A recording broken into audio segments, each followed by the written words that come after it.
Hello guys, तो हम लोग आ गए एक नए वीडियो पे और आज हम लोग देखने वाले हैं बिहार बोर्ड क्लास 12 के लिए फिजिक्स का बहुत इंपॉर्टेंट सब्जेक्टिव क्वेश्चन। और ये मैं बता दूं कि आप लोग को जितने भी ऑब्जेक्टिव और सब्जेक्टिव क्वेश्चन कराए जा रहे हैं, अगर प्रॉपर वीडियो को वॉच करते हुए चलते हैं तो आप एग्जाम में 70 में 70 लाने वाले हैं। और देखिए, मैं वही क्वेश्चन करा रहा हूं जिससे आपके एग्जाम में भर भर के क्वेश्चन है। ऐसा कोई भी फालतू क्वेश्चन नहीं कराया जा रहा है जिससे आपका टाइम पास हो। इसलिए प्रॉपर वीडियो को वॉच करते हुए चलिए, आप एग्जाम में बहुत ही बेहतरीन करेंगे और उतना बेहतरीन करेंगे जितना आप खुद से वादा नहीं करते हैं। तो ऐसी वीडियो को वॉच करते हुए चलिए, आप एग्जाम में बहुत बेहतरीन कर जाएंगे। तो चलिए वीडियो को स्टार्ट करते हैं और एक एक क्वेश्चन हम लोग समझेंगे और एक एक क्वेश्चन आपके लिए बहुत जरूरी है। तो देखिए, इसमें पहला क्वेश्चन क्या दे रखा है कि चुंबकीय आघूर्ण को परिभाषित करें तथा इसका क्या लिखिए, एसआई मात्रक लिखिए। तो देखिए इसको क्या कहते हैं, तो किसी चुंबक के ध्रुव प्रबलता m तथा उसके बीच की दूरी क्या चीज 2l के गुणनफल को हम लोग चुंबकीय आघूर्ण कहते हैं। देखिए, मान लीजिए कोई ध्रुव प्रबलता है, मान लीजिए कि मैंने m ये माना और दूसरा m ये मान लिया मैंने, और इन दोनों की बीच की दूरी क्या है, यहाँ पे मैंने मान लिया यहाँ पे l है और ये दूसरा l है। तो इसमें से कोई भी ध्रुव प्रबलता ले लेते हैं, मान लीजिए कि ये वाला ले लिया, किसी भी ध्रुव प्रबलता को ले लिया जाता है। मान लीजिए ये वाला ध्रुव प्रबलता ले लिया और इनके बीच की दूरी जो है, तो इनके बीच की दूरी कौन सा है, 2l है। इन दोनों के बीच अगर हम लोग क्या करते हैं, गुणा करते हैं, तो उसी को हम लोग क्या कहते हैं, चुंबकीय आघूर्ण के नाम से क्या किया जाता है, जाना जाता है। ध्यान रखिएगा। और ये चुंबकीय आघूर्ण में समझ रहा हूं कि ये क्वेश्चन जो है 2025 में आने वाला क्वेश्चन है, इसलिए इसको याद आपको कर ही जाना है, इसको छोड़ के नहीं जाना है। अगर चाहते हैं कि आपके एग्जाम में बहुत ही बेहतरीन हो जाए तो हमें पूरा भरोसा है कि इस क्वेश्चन को आप याद करके जाएंगे। और इसका एसआई मात्रक क्या होता है, तो एम्पियर इंटू मीटर स्क्वायर होता है। याद रखिएगा, इसका एसआई मात्रक क्या होता है, एम्पियर इंटू मीटर स्क्वायर होता है, जो कि बहुत ज्यादा इंपॉर्टेंट है, बहुत ज्यादा। अगला क्वेश्चन देख लेते हैं क्या दे रखा है। अगला है कि भंवर धाराएं क्या होती है और इसका दो उपयोग बताइए। तो देखिए, किसी चालक के भीतर परिवर्ती चुंबकीय क्षेत्र होने पर उसमें क्या होता है, विद्युत धारा उत्पन्न होती है। देखिए क्या होता है, मैं क्या बोल रहा हूं, किसी चालक के भीतर परिवर्ती चुंबकीय क्षेत्र होने के कारण, देखिए परिवर्ती चुंबकीय क्षेत्र जब होता है ना, तो उसमें क्या उत्पन्न होने लगती है, धारा उत्पन्न होने लगती है। और उसी धारा को हम लोग क्या कहते हैं, भंवर धाराएं के नाम से जानते हैं। और मैं बोल रहा हूं ना कि भंवर धाराएं 2025 में आएगा, तो पूरा उम्मीद के साथ मैं कहता हूं कि आएगा और इसको आप पढ़ लेना ही पढ़ लेना है। अगर कोई छोड़ के जा रहा है तो समझ लीजिए बहुत मूर्ख है, इसको पढ़ लीजिएगा आप लोग भी। इसका दो उपयोग कौन है, तो रेलगाड़ी के चुंबकीय ब्रेक में और विद्युत चुंबकीय अवमंदन में, ये दोनों आपको याद कर ही लेना है। अगला देख लीजिए क्या दे रखा है कि 100 एवं अन्योन्य प्रेरण में क्या लिखे, अंतर लिखे। तो 100 प्रेरण क्या होता है, इसमें एक ही कुंडली होती है, लेकिन इसमें क्या होती है, अन्योन्य कुंडली में दो कुंडली होती है, याद रखिएगा। अगला है क्या कि इसमें धारा प्रवाहित करने पर प्रेरण स्वयं उत्पन्न होता है, लेकिन इसमें धारा प्रवाहित करने पर प्रेरण किसी अन्य के कारण उत्पन्न होता है। देखिए 100 प्रेरण में देखिए अपने आप क्या होती है, प्रेरण हो जाता है धारा प्रवाहित करने पर, लेकिन इसमें किसी और के द्वारा प्रेरण होता है, याद रखिएगा। अगला है कि 100 प्रेरण से संबंधित गुणांक को हम लोग क्या कहते हैं, 100 प्रेरण, और अन्योन्य प्रेरण से संबंधित को क्या कहते हैं, अन्योन्य प्रेरण।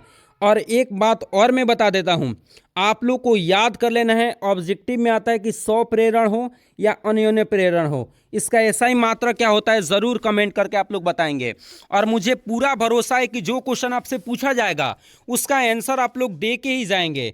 कोई ऐसा बंदा नहीं होगा जो कमेंट करके ना जाए।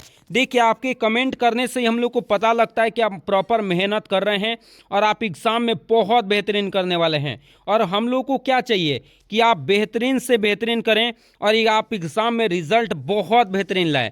अगला क्वेश्चन देख लेते हैं क्या है कि प्रकाश के परावर्तन के नियम को लिखिए। तो देखिए, प्रकाश के परावर्तन के कितने नियम हैं, दो। आपतित किरण, परावर्तित किरण तथा आपतन बिंदु पर डाला गया विलंब, ये तीनों एक ही तल में होते हैं। जैसे मैं देखिए, मैं आप लोग को फिगर से बना देता हूं। मान लीजिए कि कोई दर्पण है, तो ये प्रकाश आया टकरा के इधर जा रहा है, तो ये आ रहा है उसको बोलते हैं आपतित किरण, और जा रहा है उसको क्या बोलते हैं, परावर्तित किरण, और बीच में ये क्या है, अभिलंब है। तो ये क्या होते हैं, तीनों क्या होते हैं, एक ही तल में होता है। तो ये हो गया। और अगला क्या है कि आपतन कोण परावर्तन कोण के बराबर होता है। तो मैं बता दूं कि देखिए, ये है दर्पण, ये प्रकाश आया और टकराया गया, तो देखिए जो आता है उसको आई बोलते हैं और जो जाता है उसको आर बोलते हैं। तो देखिए अभिलंब और आपतित किरण के बीच आपतन कोण, और जो ये परावर्तित किरण और अभिलंब के बीच कौन सा कोण, परावर्तन कोण बनता है। ये दोनों आपस में क्या होते हैं, बराबर होता है।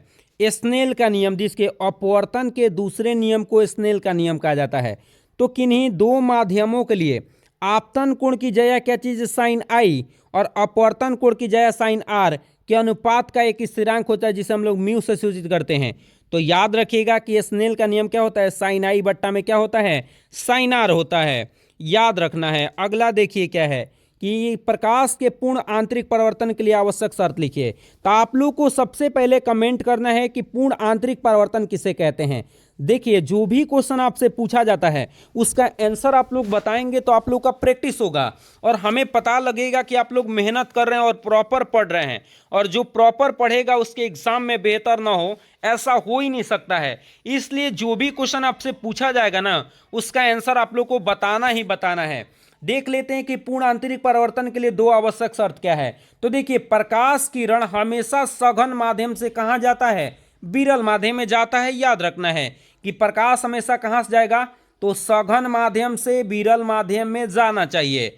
दूसरा बात आपको याद रखना है कि आपतन कोण का मान जो है वो क्रांति कोण से अधिक होना चाहिए। आपतन कोण का मान क्या होना चाहिए, क्रांति कोण से अधिक होना चाहिए। अगला है कि पूर्ण आंतरिक परिवर्तन क्या है। तो देखिए जब आपतन कोण का मान क्रांति कोण से अधिक होता है तब विरल माध्यम से अपवर्तन न होकर सघन माध्यम से ही परिवर्तन हो जाता है। इस घटना को हम लोग क्या कहते हैं, पूर्ण आंतरिक परिवर्तन कहते हैं। अगला है कि प्रकाश वर्ष क्या है।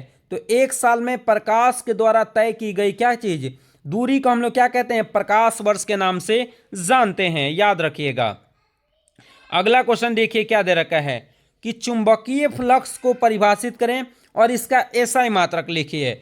तो देखिए क्या है, चुंबकीय क्षेत्र में स्थित किसी तल में उसके लंबवत गुजरने वाला कुल चुंबकीय क्षेत्र रेखाओं की संख्या को हम लोग क्या कहते हैं, चुंबकीय फ्लक्स के नाम से जानते हैं। और चुंबकीय फ्लक्स का एसआई मात्रक क्या होता है, टेस्ला इंटू मीटर स्क्वायर होता है और इसे फाई से सूचित करते हैं। तो देखिए अगला क्वेश्चन देखिए क्या है कि विद्युत चुंबकीय प्रेरण को परिभाषित करिए। तो जब चुंबक तथा कुंडली के बीच अपेक्षित गति होती है तो कुंडली में क्या प्रेरित विद्युत वाहक बल उत्पन्न होता है और कुंडली में धारा प्रवाह होने लगता है। इस घटना को हम लोग क्या कहते हैं, विद्युत चुंबकीय प्रेरण के नाम से जानते हैं।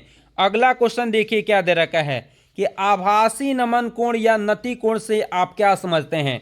तो किसी स्थान पर पृथ्वी का चुंबकीय क्षेत्र क्षैतिज दिशा के जो कोण बनती है उसे आभासी या नति कोण कहते हैं। याद रखना है। देखिए मैं जितने भी क्वेश्चन आपको जल्दी जल्दी बता रहा हूं क्योंकि आपका क्वेश्चन ज़्यादा से ज़्यादा रिपीट हो जाए और एग्जाम में आप बेहतरीन से बेहतरीन कर जाएं। देखिए अगर 5 क्वेश्चन 7 क्वेश्चन पढ़ते हैं तो उससे काम थोड़े ना चलेगा। इसलिए हम लोग को ज़्यादा से ज़्यादा पढ़ना है कि ज़्यादा से ज़्यादा क्वेश्चन अगर हम जान जाते हैं तो आपके एग्जाम के लिए बहुत बेहतर हो जाएगा। अगला है क्या कि चुंबकीय विभव को परिभाषित करिए। तो किसी आवेशी चालक का विद्युत विभव उसकी वह विद्युतीय अवस्था है जो बताता है कि उसे किसी अन्य चालक के संपर्क में आने पर आवेश पहले चालक से दूसरे चालक में जाएगा और दूसरे चालक से क्या पहले चालक में, उसी को हम लोग क्या कहते हैं, विद्युत विभव कहते हैं। अगला है क्या कि दिक्पात कोण किसे कहते हैं। तो किसी स्थान पर चुंबकीय यमोत्तर तथा भौगोलिक यमोत्तर के बीच के कोण को हम लोग क्या कहते हैं, दिक्पात कोण के नाम से जानते हैं लोग। याद रखिएगा। अगला देखिए क्वेश्चन क्या है। ये क्वेश्चन मैं आप लोग को ये क्वेश्चन आपको याद रखना है कि विद्युत चुंबकीय प्रेरण के लिए लेंज का नियम क्या है।